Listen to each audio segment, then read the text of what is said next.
Market Mantra. Market Mantra. Market Mantra. Market Mantra.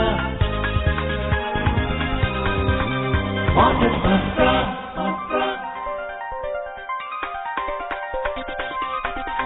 Market Mantra. To this Monday edition of Market Mantra, the program in which we give you a complete update on the economic news of the day. And today we'll also be taking calls from you on any queries that you may have on economic, business and stock market news. But do remember that we don't address company-specific queries. The numbers on which you can call us on are 2331-4444, 2371-7106 and 2342-1050. My name is V. Ravi Kumar and with me is my Hindi co-anchor Sonu Sood. धन्यवाद रवि। नमस्कार श्रोताओं, market मंत्र में आपका स्वागत है, जहां हम ताजा आर्थिक खबरें आप तक लाएंगे। आज सोमवार है और हम आपके सवाल भी सीधे कार्यक्रम में शामिल करेंगे। आर्थिक, व्यापारिक और शेयर बाजार से जुड़े किसी भी विषय पर आप प्रश्न पूछ सकते हैं। यहां बता दें कि कार्यक्रम में किसी कंपनी विशेष या विशेष स्टॉक के बारे में जानकारी नहीं दी जाती है। हमारे 3 टेलीफोन नंबर हैं 23314444, 23717106 और 23421050। दिल्ली से बाहर के श्रोता इन नंबरों से पहले 011 भी डायल करें। सवालों के जवाब देने और चर्चा के लिए स्टूडियो में आमंत्रित हैं आर्थिक विशेषज्ञ शिशिर सिन्हा। शिशिर जी नमस्कार, स्टूडियो में आपका स्वागत है। नमस्कार, बहुत बहुत धन्यवाद। और अब सबसे पहले हेडलाइंस के साथ हैं V Ravi Kumar. WPI inflation eases to 22 months low of 4.95% in December 2022. Domestic stocks witness modest losses. Sensex finishes below 60,100 points. Nifty settles below 17,900 level. And gold rises to hit 56,500 rupees per 10 grams mark for February contracts at MCX. थोक मूल्यों पर आधारित मुद्रास्फीति की दर दिसंबर 2022 में 22 महीनों के न्यूनतम स्तर 4.95% पर हुई दर्ज। घरेलू शेयर बाजार मामूली गिरावट में रहे। सेंसेक्स 60,100 के नीचे और निफ्टी 17,900 के स्तर से नीचे पहुंचे। और मल्टी कमोडिटी एक्सचेंज में फरवरी अनुबंध वाला सोना बढ़कर 56,500 रुपये प्रति 10 ग्राम पर जा पहुंचा।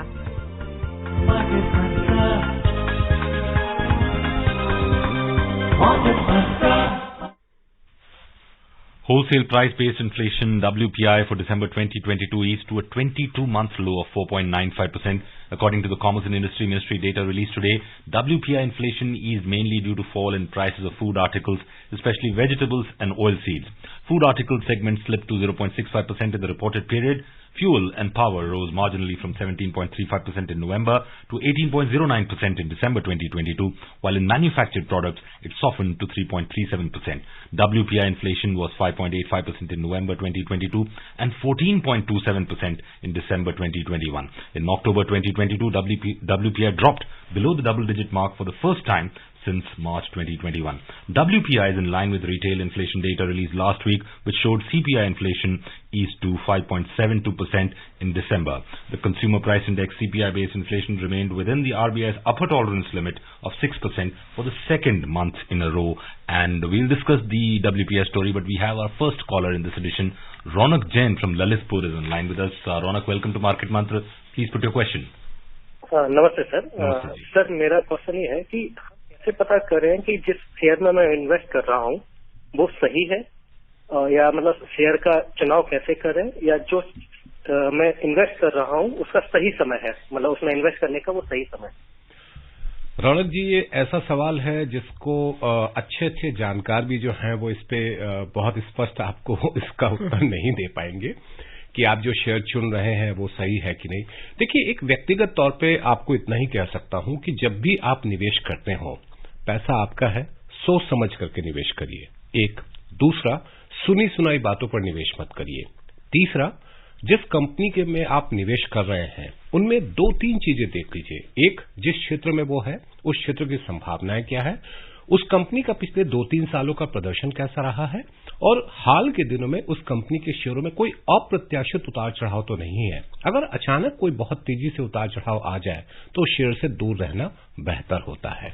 ये कुछ खास चीजें हैं, आप अगर ध्यान रखेंगे तो आप एक अच्छे निवेशक हो सकते हैं। और एक और बात, जहां तक समय का सवाल है, समय हर अच्छा होता है और हर समय बुरा होता है, और शेयर बाजार को प्रेडिक्ट करना कि आज शेयर बाजार बहुत ऊंचा जाएगा और शेयर बाजार बहुत नीचे जाएगा, बहुत मुश्किल है। लेकिन एक चीज मैं कहूंगा, बाजार में गिरावट हो तो फिर सामान खरीदिए, बाजार में तेजी आए सामान बेचिए, मुनाफा कमाइए। अगले कॉलर हैं जयपुर से जितेंद्र, आपका स्वागत है, सवाल पूछिए। हेलो जी जितेंद्र जी नमस्कार, सवाल पूछिए। हाँ, हमारा सवाल मैडम ये है कि आपको ध्यान होगा कि जब कोरोना काल लगा था तो काफी सब कुछ बंद हो गया था, लेकिन सरकार ने काफी लोग मतलब काफी सेक्टर में पैसा दे के काफी मतलब मदद की, तो 2 साल तक लगभग बंद रहा। तो सरकार के पास इतना पैसा आ कहाँ से रहा था, इतना वो जो दे रही थी सरकार, जब सब कुछ बंद है, जीएसटी भी नहीं आ रहा है। जितेंद्र जी, अगर एक अर्थशास्त्र के विद्यार्थी होने के नाते मैं कहूं कि सरकार के पास कई तरह के विकल्प होते हैं। और एक और बात आप ध्यान में रखिए कि हमारे और आपके बजट में अंतर क्या होता है कि हम जब अपना बजट बनाते हैं तो पहले हम अपनी कमाई देखते हैं और फिर खर्चे का हिसाब करते हैं। सरकार पहले खर्चे का हिसाब करती है, फिर आमदनी जुटाने का उपाय करती है, और उसके लिए वो उधार भी दे सकती है। तो अगर उसके पास कर्ज से कमाई हो, और जैसा कि पिछले 2 साल में हमने देखा है कि जीएसटी से कमाई बहुत अच्छी रही है, तो सरकार के पास साधन थे। दूसरा जो एक रास्ता था, जो कि उधार का रास्ता खुला हुआ था, वो उधारी भी ले सकते थे, लेकिन हाँ, एफआरबी यानी कि कानून है जो हमें कहता है कि आप कितना उधार ले सकते हैं, तो उसकी सीमा में रहकर के उधारी ली गई। तो इन सब कारणों से, इन सब वजहों से सरकार के पास पैसा उपलब्ध हो पाया, और तीसरी तरफ सरकार ने कुछ खर्चे कम किए जिसका भी फायदा मिला। Next caller from Meerut, Imran is online with us. Imran, welcome to Market Mantra, please put your question. जी धन्यवाद। मैं ये जानना चाहता हूँ कि शेयर मार्केट में निवेश करने से पहले कौन कौन जरूरी बातों पर ध्यान रखा जाए ताकि हमको जो है मुनाफा ज्यादा हो। कई हमारे श्रोता उत्सुकता से इसका जवाब सुनेंगे। और आपको ये एक अच्छी खबर ये भी है कि डीमेट अकाउंट की संख्या 10.7 करोड़ पे पहुंच गई है। ये इस बात को जाहिर करता है कि किस तरह से शेयर बाजार में लोगों की दिलचस्पी बढ़ी है। देखिए, किसी भी शेयर का चुनाव करना हो तो 2-3 बातें अगर आमतौर पे आप देखें जो आप कर सकते हैं। पहली चीज, जो कंपनी जिस कंपनी के शेयर को आप खरीद रहे हैं उसका एक बार आकलन जरूर कर लीजिए। और आकलन करने के लिए आपको कोई रॉकेट साइंस की जरूरत नहीं है। 2-3 बेसिक चीजें हैं कि कंपनी का मुनाफा क्या है, कंपनी की आय कितनी है, और कंपनी की जो आय और कंपनी का जो मुनाफा है वो एक स्थिर गति से बढ़ रहा है या अप्रत्याशित उसमें बढ़ोतरी हो रही है। अगर अप्रत्याशित बढ़ोतरी हो रही है तो उस कंपनी से दूर रहना चाहिए, नंबर 1। दूसरी बात यह है कि उस कंपनी के शेयरों का प्रदर्शन कैसा रहा है। शेयर बाजार में अगर आप देख रहे हैं कि 6 महीने तक उसमें कोई कारोबार नहीं होता और अचानक 7वें महीने में उसके भाव में 30% की बढ़ोतरी हो जाए, 40% की बढ़ोतरी हो जाए और फिर वो गिर जाए, ऐसे शेयर से आपको दूर रहना है। यानी कि आप याद रखिए कि अगर एक जिसे कहते हैं ना कि क्रमबद्ध तरीके से अगर कंपनी का विकास हो रहा है तो वो बेहतर है। और मैं बार बार ये कहता हूं, सुनी सुनाई बातों पर निवेश ना करें। कोई कह दे कि इस कंपनी में पैसा लगाइए और काफी मुनाफा हो सकता है, शायद आपको भरमाने के सिवा वो कुछ नहीं कर सकते। मुंबई चलते हैं जहां से गुरुनाथ जी हैं हमारे साथ। नमस्कार, सवाल पूछिए। नमस्कार मैम जी। शिशिर सर को भी नमस्कार। नमस्कार गुरुनाथ जी। सर मेरा क्वेश्चन है, सर ये जो अभी जो इंटरनेशनल इंस्टीट्यूशन है, जो संस्थाएं जो जैसे IMF और ये वर्ल्ड बैंक वगैरह, इन्होंने जो अनुमान बताया है कि रिसेशन आ सकती है, तो सर ये जो रिसेशन आएगा तो हमारी मार्केट पे कितना इसका इम्पैक्ट पड़ेगा। और मेरा दूसरा सवाल है, कुछ ऐसे सेक्टरों का थोड़ा सा नाम बताइए 2-3 कि हम थोड़ा सा फ्री होके उनमें इन्वेस्ट कर सकें। Thank you. देखिए, हम लोग एक वैश्विक समुदाय का हिस्सा हैं, तो अगर दुनिया के किसी हिस्से में कुछ हो और हमारे यहाँ असर ना पड़े, ऐसा होगा नहीं। तो अभी जो चर्चा चल रही है कि यूरोप में या अमेरिका में मंदी के आसार हैं, तो उसका असर भारतीय शेयर बाजार पे आएगा ही आएगा, इससे इनकार नहीं किया जा सकता है। अब रहा सवाल कि आप किन क्षेत्रों में पैसा लगाएं तो आपके लिए संभावनाएं बेहतर हो सकती है। तो एक जिसे हम लोग कहते हैं डिफेंसिव स्टॉक होते हैं। ऐसे डिफेंसिव स्टॉक जो होते हैं वो किसी भी परिस्थिति में आपके लिए एक बेहतर दे सकते हैं। चाहे हम लोग दवा की बात करें, दवा एक ऐसा क्षेत्र है, चाहे किसी भी स्थिति में हो, दवा की कंपनियां जो हैं वो सामान्य तौर पर चलती हैं। एफएमसीजी जो आम बिल्कुल एफएमसीजी में है, उसमें भी स्थिति बेहतर बनी रहती है। और एक और बात है कि अगर आप 100 रुपया निवेश कर रहे हैं तो 15 रुपया या 20 रुपया आप सोने में लगा लीजिए और सोने में निवेश करिए, सोने के गहने मत खरीदिए। Another regular caller, Kashinath from Chennai is online with us. Kashinath, welcome to Market Mantra. Please ask your question. Kashinath ji, you're live on the radio right now. Please ask your question. I think we lost connection with Kashinath. So coming back to the story that we were talking about, inflation, we saw that it is eased to a 22-month low. Shishir, are we out of the inflation woods? Let's take the call. We seem to have another call before we talk about inflation. Pankaj is online with us. Pankaj, welcome to Market Mantra. Pankaj from Kanpur. Please ask your question. जी जी, नमस्ते sir. नमस्ते नमस्ते, सवाल पूछें sir. जी जी, जैसे share market कभी उतार चढ़ाव रहता है तो इसमें जो है निवेश करने वालों को कभी नुकसान होता है, कभी फायदा होता है। तो इन मतलब कोई ऐसी गारंटी नहीं है कि जो निवेश करे उसको पूरा पैसा ही मिल जाए। काश ऐसी व्यवस्था हो पाती कि आपका मूल बच जाए। देखिए, शेयर बाजार में अगर आप जाते हैं तो एक हमेशा कहते हैं ना, शेयर बाजार एक जोखिम का क्षेत्र है, तो वहां पर अगर आप जाते तो एक जोखिम उठाते हैं। अब जोखिम उठाते हैं तो आपको फायदा हो सकता है, ये भी हो सकता है कि आपको नुकसान हो जाए। रहा सवाल कि मूल आपका बच जाए, तो इसके लिए आपके पास जरूरी है कि जो बैंकों की बचत योजनाएं हैं, डाकघरों की बचत योजनाएं हैं, उनमें आप पैसा लगाएं तो आपका मूल जो है वो सुरक्षित रहेगा। शेयर बाजार में आकर के सुरक्षित मूल की बात करें, वो संभव नहीं है। Very old Mohammed Rafi song which said, आंकड़े का धंधा एक दिन तेजी 100 दिन मंदा। क्या बात है। बट सिस्टमेटिक इन्वेस्टमेंट प्लान में अगर आप रेगुलर इन्वेस्टमेंट करते हैं लॉन्ग टर्म, सो वो उसमें शायद सबसे ज्यादा आपको एक सर्टेनिटी रहती है। देखिए, म्यूचुअल फंड भी जो है वो जोखिम का सौदा है, इसीलिए आपने देखा होगा कि म्यूचुअल फंड का जब विज्ञापन आता है तो उसमें साफ तौर पर लिखा आता है सब्जेक्ट टू मार्केट रिस्क। तो बाजार का जोखिम तो है, लेकिन क्या होता है ना कि शेयर बाजार एक ऐसा इलाका है जहां पर आप लंबे समय के लिए होते हैं तो आपके लिए फायदे की जो उम्मीद है वो ज्यादा होती है। अगर आप सोचते हैं कि आज जाएं और कल हम दुगना कमा करके आ जाएं तो आपके हाथ जलने के आसार ज्यादा होते हैं। गाजियाबाद से राधे श्याम है हमारे अगले कॉलर। राधे श्याम जी नमस्कार, सवाल पूछिए।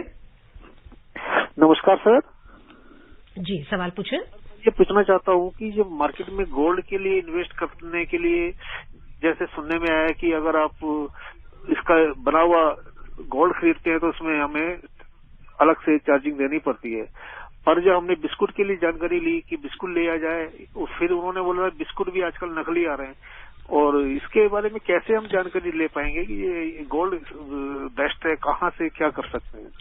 3 बातों का ध्यान रखिए। पहला कि आप जब निवेश करें तो गहना ना खरीदें, गहने में निवेश नहीं होता। गहना आपके लिए एक इमोशनल इश्यू है, वहां पर निवेश की ना सोचें। अगर आप निवेश करना चाहते हैं तो जो रिकॉग्नाइज्ड बैंक्स हैं, चाहे वो सरकारी क्षेत्र में हो या निजी क्षेत्र के हों, वहां से आप सोना खरीदें तो शायद जो आपकी ये एक आशंका है कि नकली कोई बिस्किट आ जाता है, तो वो आशंका को आप खारिज कर सकते हैं। और तीसरा, जो व्यक्तिगत तौर पर मेरी सलाह होती है कि आपको पेपर गोल्ड में इन्वेस्ट करना चाहिए, जिसको हम लोग एक्सचेंज ट्रेडेड फंड या फिर सॉवरेन गोल्ड बॉन्ड कहते हैं। इनमें अगर आप पैसा लगाते हैं तो आपके लिए बेहतरी के आसार ज्यादा बनते हैं। अगर आप निवेश करना चाहते हैं तो एक बार फिर मैं दोहराता हूं, गहनों में निवेश ना करें। निवेश करना है तो पेपर गोल्ड या गोल्ड बिस्किट में करें, और वो भी रिकॉग्नाइज्ड इंस्टीट्यूशन से खरीद के। Another regular caller from Ghaziabad, Gaurav is online with us. Gaurav, welcome to Market Mantra. Please ask your question. Good evening, Market Mantra team, sir. Good evening. So my question is, in Western countries and in Western media, there is a report that India is buying very good and at very good price oil from Russia, a very cheap price, much well below than the cap. Though it is not mentioned in the contracts, we are actually not annoying Mr. Putin. So my question is, why are we getting so much of, wide figures of, current account deficit when we are buying, which oil is our major import. So we should get a very good figure on the current account deficit. Why we are getting high figures on current account deficit? And second question in this connection, though everybody is talking about recession, we don't see any recession because we have lower oil prices, import prices, and our every month's revenue for government is rising on account of higher, figures of tax collection. So where is the question of recession for India? Because our import is decreasing. Okay. Now, coming to your first question about the current account deficit, please remember that our import basket is not just only of crude. Of course, crude is one of the key factor, one of the key component, but we also importing gold. We are also importing various other raw material. We are also importing some of the finished product. And if you take the, even if we take the number which was released today, early in the afternoon, so it clearly says that export has gone down by 12% and import has gone down by just 3%. So even the export is down and import is also down, but the percentage of change is much different in terms of export and import. So when you are higher import, and even after down, the total import of the merchandise good was something around $56 billion in the month of December, while in terms of export it was $25 billion. So there is a gap. And the gap will continue. So current account deficit will be there. Of course, the crude prices has come down and that has benefited in one way. Had it not been the situation, our current account deficit would have gone very high. Kashinath from Chennai seems to have... एक शायद उनका और सवाल भी था recession को लेकर. There was second question about the recession thing. See, recession, technically we say when the GDP is down for the 2 consecutive quarters. In India, we are not anticipating that kind of situation. All the agencies, whether we talk about IMF, whether we talk about World Bank, Fitch, Moody's or any other agencies, they all are saying that India's growth will be something around 5% to 6%. So we are not anticipating fall in the GDP, and that is why we are not anticipating recession. But please remember, we are living in a global world. If something is happening in US or something is happening in Europe, India will be affected. India will have some kind of impact. Please remember this. Kashinath from Chennai seems to have re-established contact with us. Kashinath, welcome to Market Mantra. Please ask your question.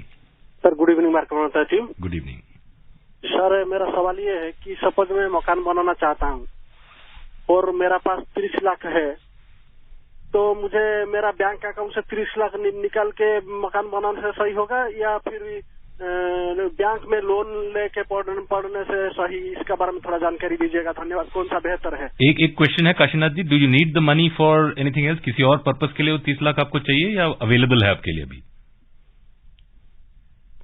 वो tax purpose से भी मेरे ख्याल से इनका सवाल बहुत ही महत्वपूर्ण है कि कर्ज या अपने साधन का इस्तेमाल करें. तो आपने बहुत अच्छा उनसे पूछा काउंटर की आपके लिए अभी जरूरत क्या है.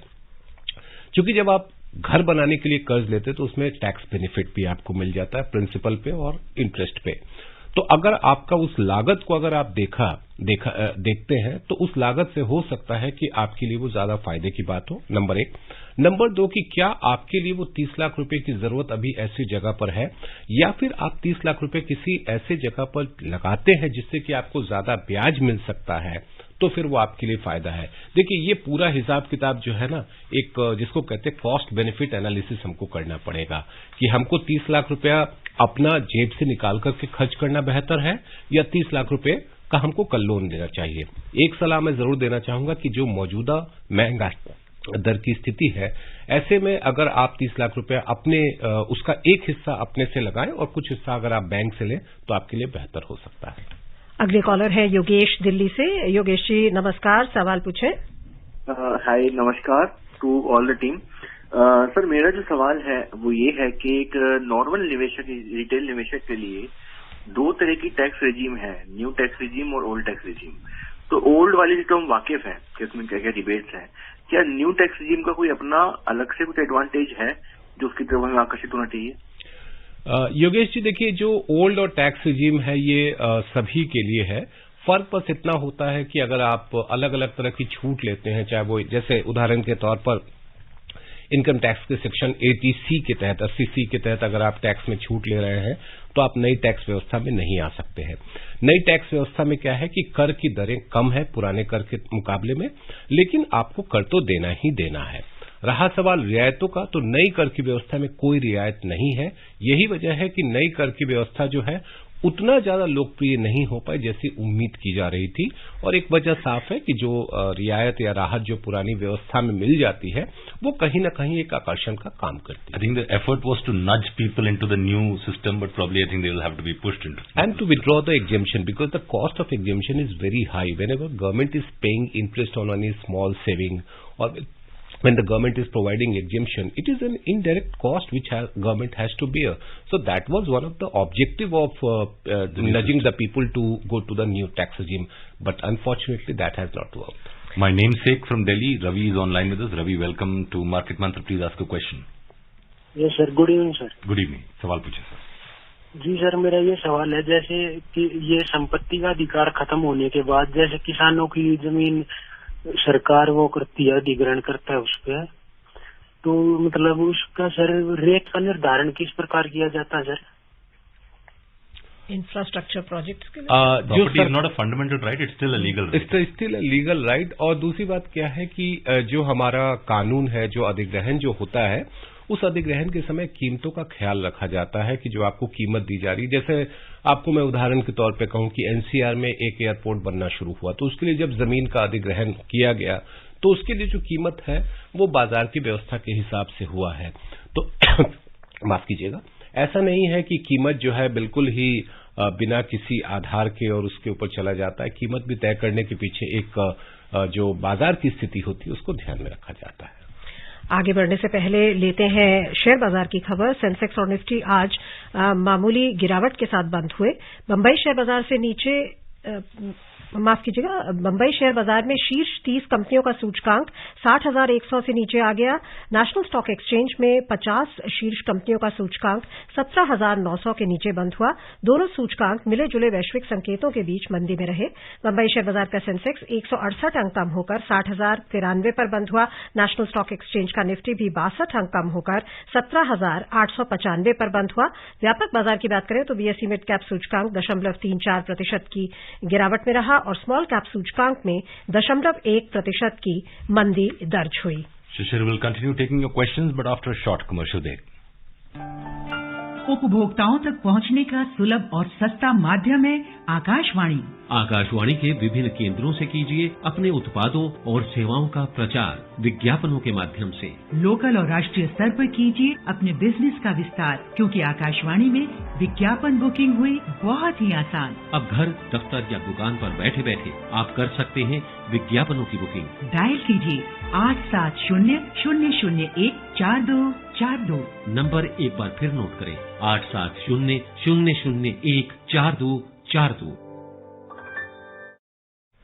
To recap what Sonu said before the break, the Sensex slipped 168 points to settle at 60,093.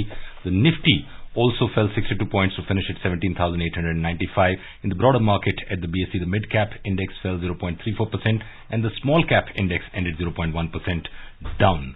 The overall breadth of the BSE trade was negative as shares of 1,691 companies gained while 1,910 fell. Shares of 177 companies remain unchanged. And our next caller is from West Bengal. Suraj is online with us. Suraj, welcome to Market Mantra. Please ask your question. मैं सूरज रहा हूँ. बोलिए sir. Shrirampur से, Hooghly, waste Bengal. हाँ sir, सवाल पूछे. अब मेरा पूछना है कि कैपिटल गेन्स में आप कुछ बता सकता है क्या? कैपिटल क्या पूछा आपने? Capital gains. Capital gains. हाँ. स्टॉक्स के बारे में जानना चाहते हैं, म्यूचुअल फंड के बारे में, किसके बारे में पूछ रहे हैं आप? हाँ, और एक है कैपिटल में वो जो हम निवेश करता है रुपया, कहाँ जाता है रुपया? तो कंपनी के पास जाता है कि कोई सेंसेक्स के पास रहता है? अच्छा, स्टॉक्स से देखिए सूरज जी, आपको ये ध्यान में रखना है कि शेयर बाजार में दो तरह की व्यवस्था होती है. एक जिसको हम लोग प्राइमरी मार्केट कहते हैं, एक जिसको सेकेंडरी मार्केट कहते हैं.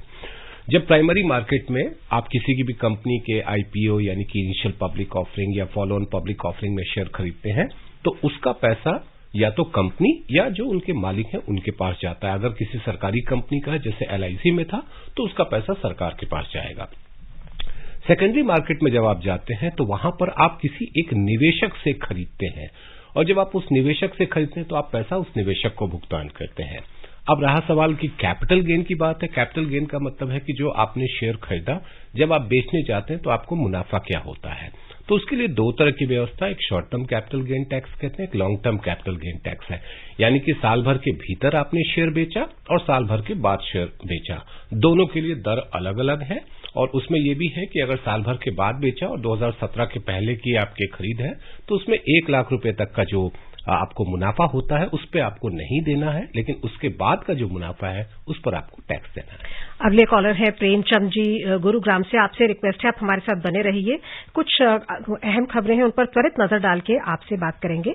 एशियाई शेयर बाजारों में आज मिला जुला रुख रहा। चीन का शंघाई कॉम्पोजिट सूचकांक 1% और दक्षिण कोरिया का कॉस्पी 0.6% की बढ़त में रहे। हांगकांग के हैंगसेंग में कोई खास बदलाव नहीं हुआ, लेकिन सिंगापुर का स्ट्रेट्स टाइम्स सूचकांक 0.3% और जापान का निक्केई सूचकांक 1.2% की गिरावट पर थे।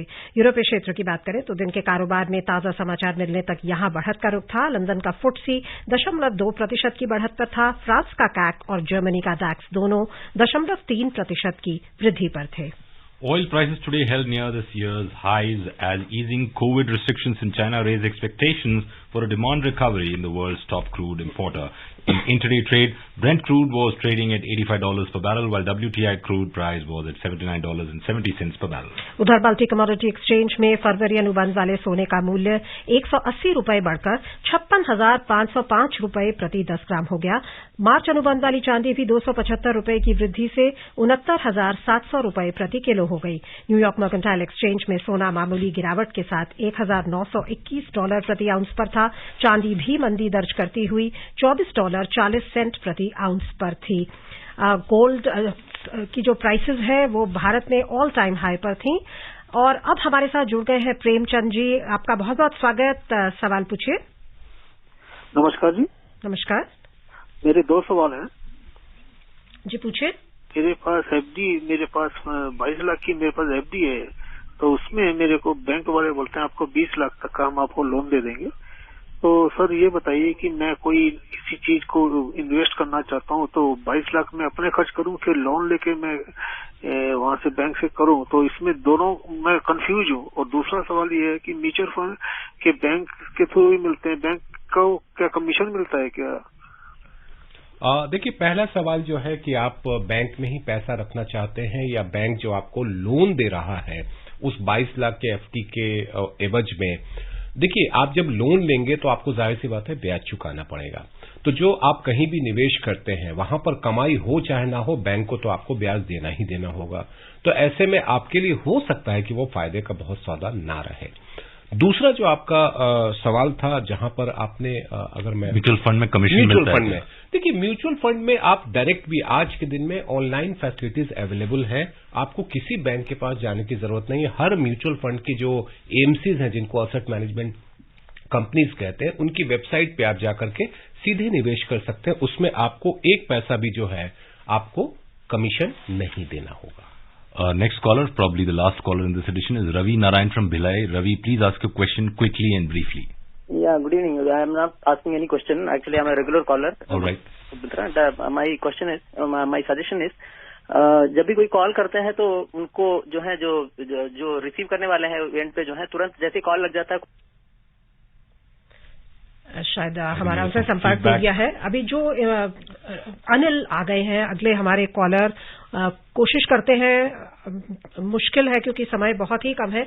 What we can tell Ravi Narayan is, Ravi Narayan, you can send in your feedback by email. You can write to us at marketmantra.air@gmail.com and we'll take that feedback on board. और बहुत ही कम समय है, लेकिन आपसे जानना चाहेंगे WPI की जो फिगर्स हैं ये क्या इंडिकेशन दे रही हैं, क्या स्टेबलाइज हो रही है इन्फ्लेशन सिचुएशन? एक ही चीज हमें ध्यान में रखना है कि WPI और CPI का गैप बढ़ता जा रहा है और CPI आगे है। दूसरी बात जो हमको ध्यान में रखनी है कि जब तक 4% का जो मीडियन रेट है CPI वहां पर नहीं पहुंचता है तो हमारे लिए जो चुनौती है वो कम नहीं होने वाली है। तो कुछ राहत है। जब मॉनेटरी पॉलिसी कमेटी की अगले महीने बैठक होगी तो शायद आप उम्मीद कर सकते हैं कि ब्याज दरों में उस तरह की स्थिति ना बने, लेकिन दबाव अभी भी है। And briefly, the rates, the export data is also out. Briefly, your comment on that? Export, of course, the global situation is also affecting the export, and that is why you must have seen that 12% decline in the merchandise good and 3% decline in the import, and the current account deficit has gone up to the $24 billion. So that शिशिर जी, समय हमें इजाजत नहीं दे रहा। बहुत बहुत धन्यवाद आपका और सभी श्रोताओं का भी। Thank you, Shishir. Before we close, a reminder of the headlines. WPI inflation eases to 22-month low of 4.95% in December 2022. Domestic stocks witness modest losses. Sensex finishes below 60,100 points. Nifty settles below 17,900 level. And gold rises to hit 56,500 rupees per 10 grams mark for February contracts at MCX. That's all that we have in this edition of Market Mantra. Namaskar.